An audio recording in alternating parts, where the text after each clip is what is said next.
Hello guys, in this video we are going to be discussing the solution to the problem permutation and permutation of rows and columns that appeared in today's Codeforces round 950 div 3. So this was actually this was simple compared to the other problems. I think from A to E in this contest the hardest problem was C. So I spent a lot of time trying to solve C.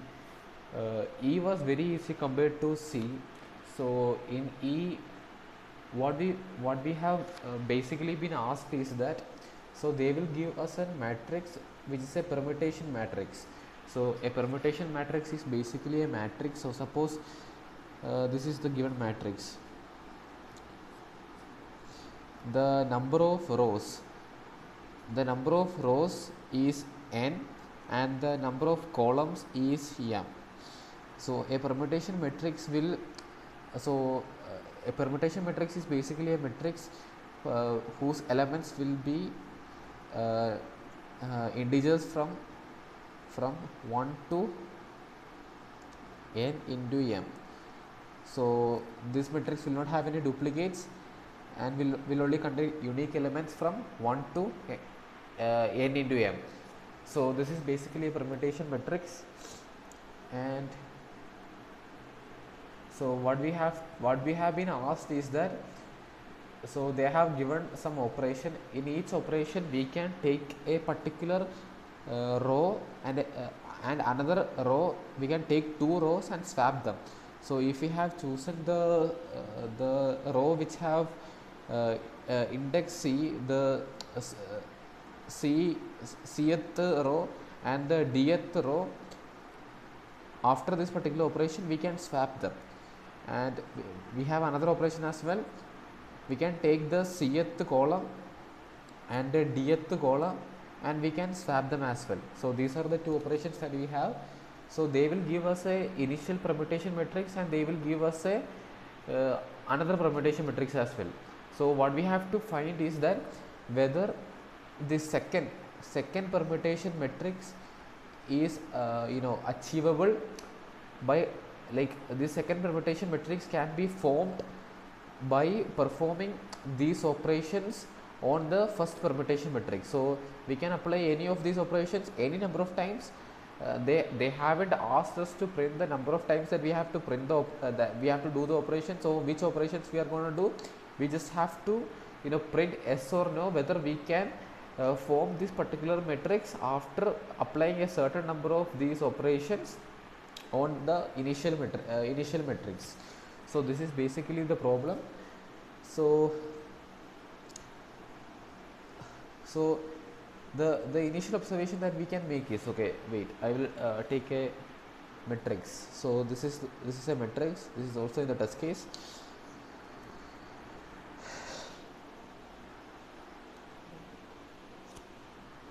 So there are the number of rows.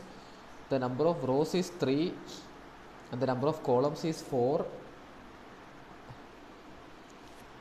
and the first row contains the values 1, 5, 9, 6. The second row contains the values 12, 10, 4, 8, and the third row contains the values 7, 11, 3, 2. So suppose this is a matrix that they have given us. So let us consider the row swapping operation. So if we perform the row swapping operation, what will happen? If we perform the row swapping operation, what will happen is that so if we swap this particular row and this particular row, the rows will not change, right? The structure of the row will remain intact. The only thing that will change is the structure of the column. So initially, suppose, like, if you are considering the first column, so after swapping this particular row and this particular row, what will happen is that the first column will become 7, 12, 1. 7, 12, 1 because 1 and 7 got swapped, right? So when we swap rows, only the structure of the columns get changed, and when we swap columns, so if we swap this particular column and this particular column, this particular column and this particular column, the structure of the columns will remain intact, the the only thing that will change is the structure of the rows. So when we swap this column and this column, let us take the second row. So initially the second row was 12, 10, 4, 8, but after swapping this column and this column, the that particular row will become 4, 10, 12, 8. Okay. Okay, now we can make some observation from this. We can make some observation. So even if you perform the column swapping operation or the row swapping operation, the values in a particular row, uh, the the values in a particular row and a particular column will not change. They will so the position of the row can change. So if we swap after performing, okay, if you are considering this particular row, after performing those operations some number of times, the position of this particular row can be somewhere else, but the values in that row, the values in that row uh, will be the same. The position of the values can also change, but no other values other than 1596 will be introduced into this particular row. That's one major observation. That's basically the only observation, I guess. So after, so if you are considering this specific row, after performing this column swapping operation, row swapping operation, some uh, k number of times, the position of this row can be either here, or either here itself, and the position of all these values inside this particular row can be like, suppose this 5 can be here in here. Okay, suppose like after performing some k operation, suppose the this particular row will become 9516. Okay, this is possible, but the values in that particular row are not changing. So we have 1596 in this row. In this transformed row also we have 1596, so the values will remain intact. The same thing for columns as well, the same case for columns as well. So after a particular number of row swapping and column swapping operation, the position of this particular column can change. So this particular column can exist over here, after some k operations, and the values inside this column can be mixed, can be like will be in a shuffled order. This 12 can be over here, this 1 can be over here, this 7 can be okay 7, okay, yeah. So it can be mixed, but the values in this particular column will not change. The values, so suppose after a particular k number of operations, that row became 1271. The same values are present in this modified column as well. So this is the major observation that we have to make for this problem. After we make this major observation, uh, it's just an implementation task. So what we will do is that so to check whether the new array and the original array are equal, what we will do is that initially we will sort every row of the original matrix, and we will sort every row of the modified matrix, and we will sort the entire okay, wait, I will show you. So this is the matrix that we have, right? So this is the original matrix that we have. 1 5 9 6 12 10 4 8 7 11 3 2. So initially we will perform a row wise sorting operation. We will perform sorting inside a particular row. So we will sort each of these rows. So we will sort each of these rows. After sorting each of these rows, the new matrix will become 1596 4 8 10, 12, 2, 3, 7, 11. And now we will now we will arrange these rows based on the order of the first element. We will arrange these rows based on the order of the first element. Okay, I will tell you why we are doing this. We are doing this. This is just an implementation that I thought of to check whether. So this is the new matrix that we get after sorting it. First we initially sorted it on the basis of row, and then we sorted it on the basis of the first value of each of the row. Okay, why we are doing is that, so this is just an implementation logic that I thought of to check whether for a particular row in the modified array and the original array the same values exist, because in the modified array and the new array, the modified array and the original array, these values can be shuffled, right? So to calculate whether in the original array and the modified array for a particular row the same values exist in a optimal manner, I thought of this sorting approach. That's why I am doing a sorting over here. If you get any other approach, you can do it as well.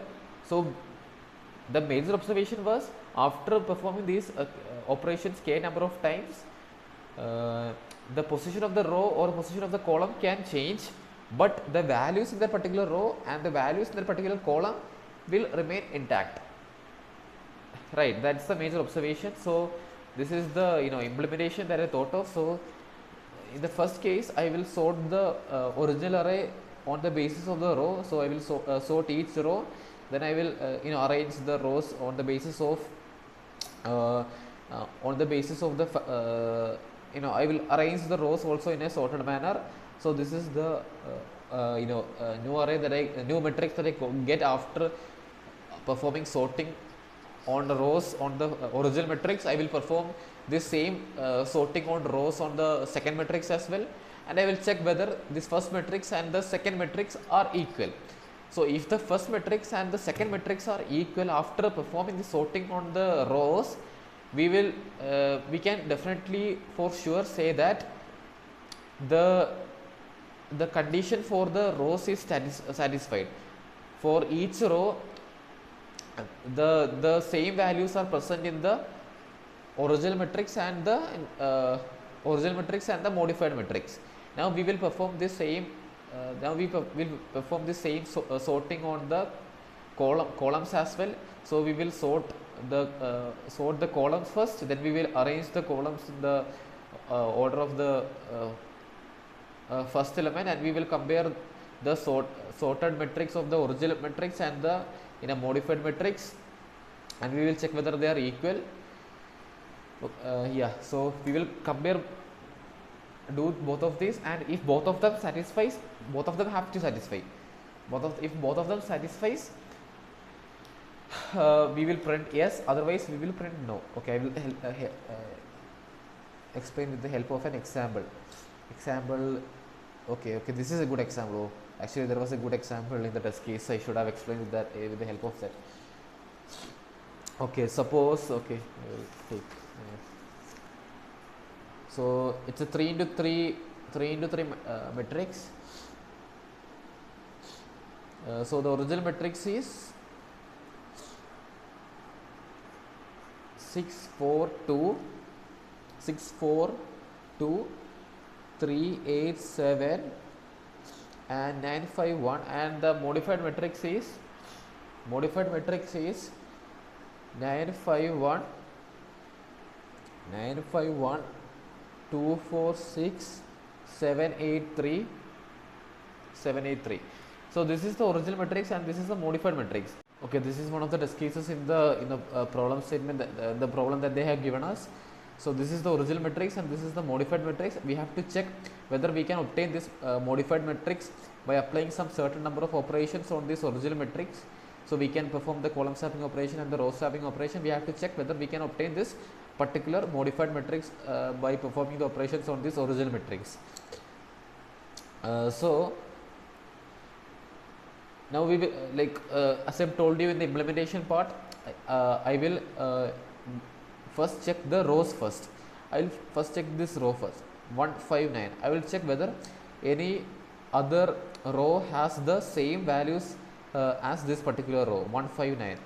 So if I check this particular row 951, this particular row have the same values as this particular row, right? 159, 159, all the values are there.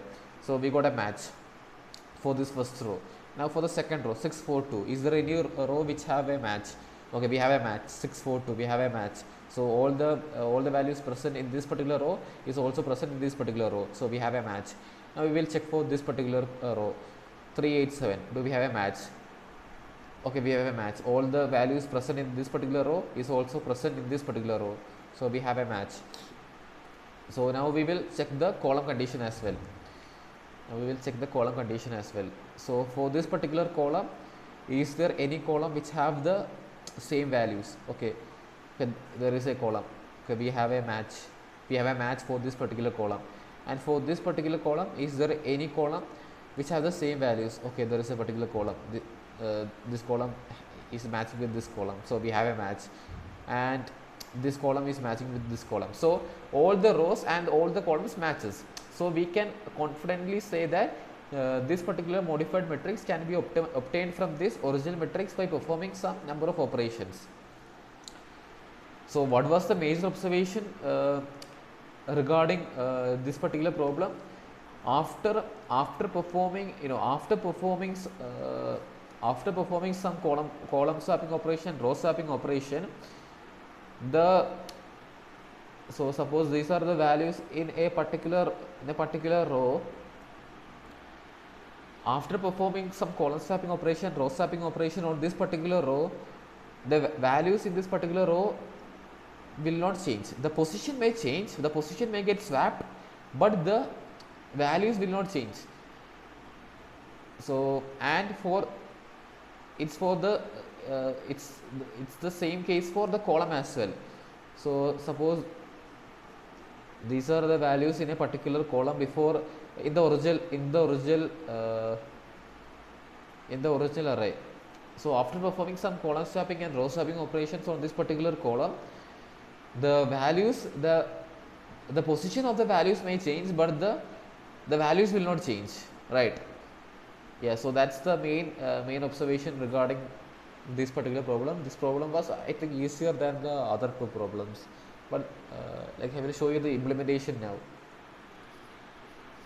Yeah, now we will discuss the implementation of the problem. So I'm inputting the original matrix and the modified matrix. I'm calling the modified matrix. I'm storing the modified matrix in a vector called new org, and I'm setting the flag as true initially. The flag will become false when either the row condition does not satisfy or the column condition doesn't satisfy. I'm creating two new matrices called first and second to hold. Okay, like the this first matrix will hold the sorted rows of the original matrix, and the second matrix will contain the sorted rows of the modified matrix. So I am sorting the rows of the uh, original matrix over here, and I am sorting the rows of the modified matrix over here, and I am pushing it to the first and second matrix. So to the first matrix, I am pushing the sorted row of the original matrix, and to the second matrix, I am pushing the sorted row of the modified matrix. And now I am sorting the sorted rows. So sorting the sorted rows means like we are arranging the rows on the basis of the first value of each of the row. This will be more helpful for us. So so in this first matrix we have the sorted rows, and in the second matrix we have the sorted rows of the modified matrix, right? Now to by using this function sort function again, we will arrange the sorted rows on the basis of the first value in each of the sorted row. Yeah, that's it, and we will check whether first is equal to second. If first not equal to second, we will set the flag as false. And we will do the same thing for the columns as well. We will sort the column, we will push it into a first one and second one matrix, and we will check whether first one not equal to second one. If first one not equal to second one, the flag will be set to false. If flag is equal to true, we will print yes. If flag is equal to false, we will print no. Yeah, this is basically the implementation. So not much of a the implementation is very simple, and the problem is simple as well. If you get the key observation, I will paste the problem link in the description. Thanks for watching my video. If you understood the video, please like and subscribe. If you would like me to improve anything in my future explanations, please comment down below. And if you did like my explanation, please comment down below as well. And if you found the explanation helpful, please comment down that as well. Thank you. See you in other videos.